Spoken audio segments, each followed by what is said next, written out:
There's a name that makes Mexican government officials lower their voices. A name that has caused the United States to offer a $10 million reward, the highest bounty ever placed on a drug trafficker. A name that, for over a decade, has been whispered in the corridors of power in Washington, Mexico City, and Guadalajara. That name is Nemesio Oseguera Cervantes. The world knows him as El Mencho. And the story of his rise, his reign, and what his eventual fate means for Mexico is one of the most consequential criminal sagas of the 21st century. Before we get into this, if you're new here, hit that subscribe button and smash the like button, because this is the kind of story you won't hear anywhere else. To understand El Mencho, you have to understand where he came from. He was born in 1966 in the small, impoverished town of Aguililla, in the rugged mountains of Michoacan. This is a region of Mexico that has produced more than its share of cartel leaders, a place where the state has always been weak, poverty has always been deep, and the drug trade has always offered the most reliable path out of both. As a young man, El Mencho migrated to California, where he picked fruit in the agricultural valleys of the Central Coast. He was arrested multiple times for drug offenses and eventually deported back to Mexico.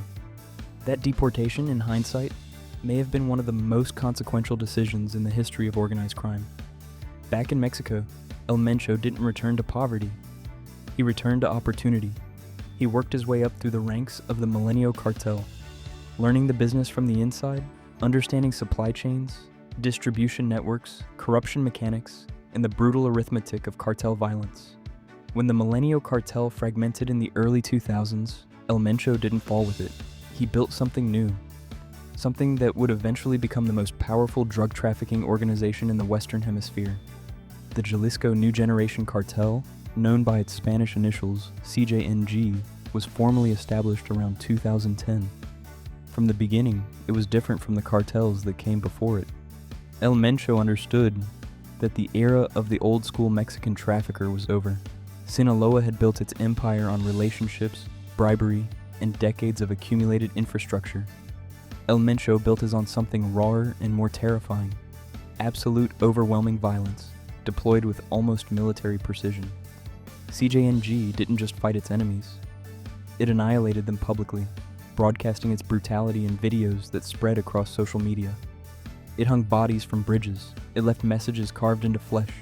It massacred entire communities suspected of harboring rivals. This wasn't random cruelty, it was calculated communication. El Mencho was sending a message to every cartel, every local gang, every government official, and every civilian in Mexico.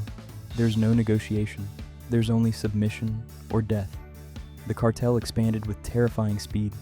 Within a few years of its founding, CJNG had established a presence in more than 20 of Mexico's 31 states. It moved into territories historically controlled by rivals, displacing local groups through sheer force.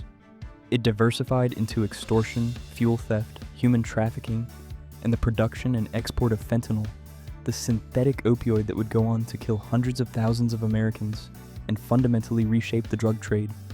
At its peak, CJNG was responsible for exporting a significant percentage of the fentanyl flooding into the United States. The American opioid crisis, which has claimed over 300,000 lives in less than a decade, has El Mencho's fingerprints all over it. What made El Mencho uniquely dangerous wasn't just the scale of his operation, it was his willingness to confront the state directly. Most cartel leaders operate with an implicit understanding.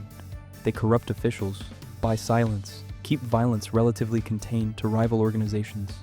El Mencho tore that understanding apart. In 2015, CJNG gunmen ambushed a federal police convoy in Jalisco, killing 15 officers in a single attack.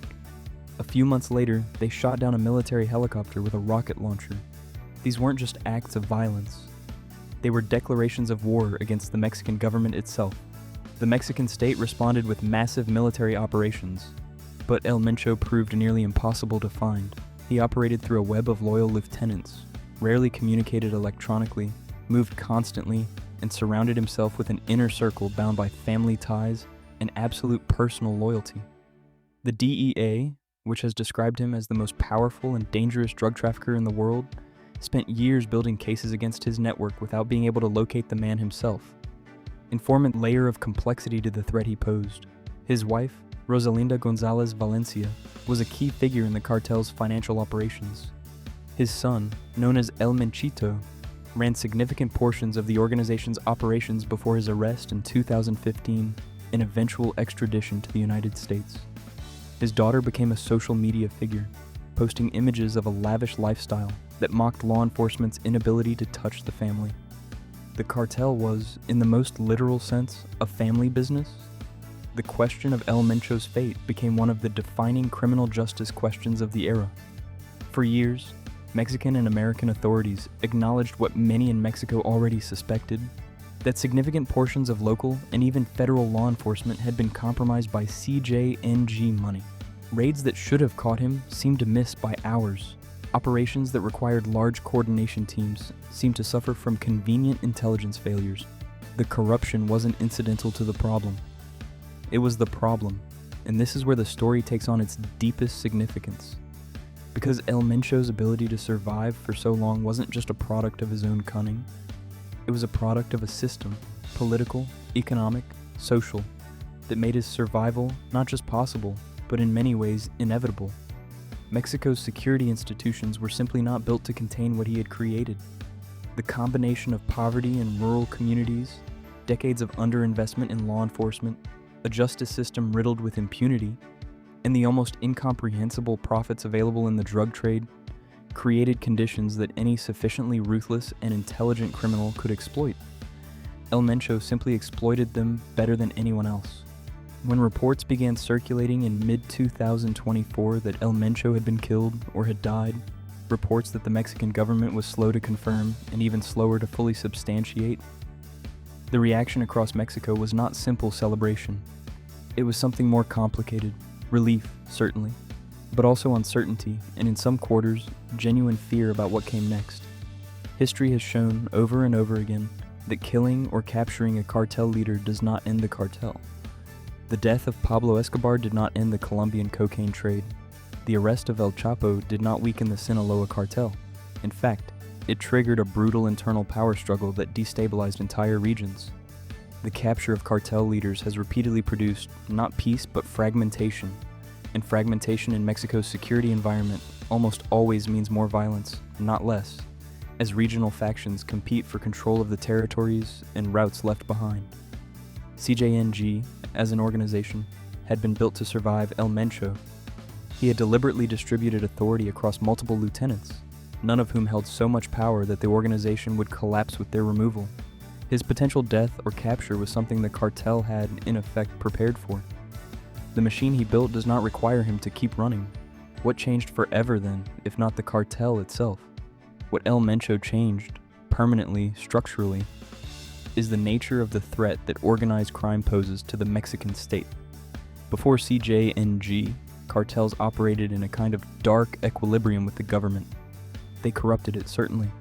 They killed officials who couldn't be bought, but they generally avoided direct military confrontations with federal security forces because the political costs of such confrontations were too high. El Mencho eliminated that restraint. He demonstrated that a sufficiently powerful cartel could shoot down military helicopters, ambush federal convoys, and carry out operations that looked more like insurgency than crime. And survive. That knowledge, once demonstrated, cannot be undemonstrated. Future cartel leaders now know it's possible. He also changed the geography of the drug trade in ways that will last for generations. The pivot to fentanyl, synthetic, cheap to produce, extraordinarily profitable, requiring no agricultural base, transformed the economics of drug trafficking in ways that make traditional interdiction strategies nearly obsolete. You cannot eradicate fentanyl labs the way you can eradicate poppy fields. The product is too easy to manufacture, too easy to conceal, too valuable per kilogram, and too lethal in small quantities to intercept reliably at the border. The legacy of El Mencho is not a man, it's a template. It's proof that a cartel can terrorize a government into paralysis, flood another country with a synthetic poison that kills hundreds of thousands, operate openly for decades, despite being the world's most wanted criminal, and ultimately force two national governments to confront the limits of their own power. Whether he died in a military operation, from health complications, or by some other means may matter to historians, it does not change what he built or what he proved. Mexico is a different country than it was before CJNG. The line between organized crime and insurgency has been crossed and may not be fully recoverable. The communities of Michoacan, Jalisco, Colima, and dozens of other states that lived under CJNG control know things about the failure of the state that no government can simply walk back with a press conference announcing a cartel leader's death. El Mencho is gone. What he made, however, remains. If this video opened your eyes to what's really happening in Mexico and the global drug trade, do me a favor. Hit the like button, share this with someone who needs to see it, and subscribe if you haven't already. We cover the stories that go deeper than the headlines. I'll see you in the next one.